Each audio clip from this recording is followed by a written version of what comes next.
Hello আপু ভাইয়া, আপনারা সকলে কেঙ্কা আছেন? আমি আজকে ভালো নাই।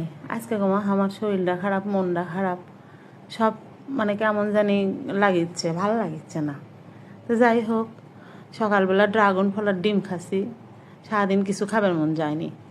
তো এখন মনে হচ্ছে যে একটু না খেলেও তো হবি না, যেহেতু 2 ঘন্টা হেঁটে আনো। এখন বাড়িতে এসে দেখি যে দই কমা নাই। আবার দৌড় মারলাম, দোকানে যায় দই কিনলাম 3টে। বললাম যে তাহলে 2-3 দিন হয়ে যাবি নি, দই ছাড়া আবার আমার চলে না। তখন মুরগি আর ডিম খেতে খেতে বিতৃষ্ণা ধরছে। কারণ খাওয়া তো লাগবে, যেহেতু আমি ভাত খাই না, আমি মুরগি আর ডিম খাই।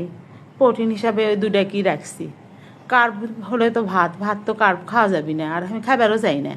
আমি জানি ভাত খেলে আমি অসুস্থ হয়ে যাবো। আমি এই জন্য ভাত খাই না, আমি এলে খাইয়াই চলি। আমার খিদা লাগে না, খারাপও লাগে না, ভালোই লাগে। শরীরটারও ভালো থাকে। তো আমার ভিডিও ভালো লাগলে সাবস্ক্রাইব করে দিবেন। ভালো থাকবেন।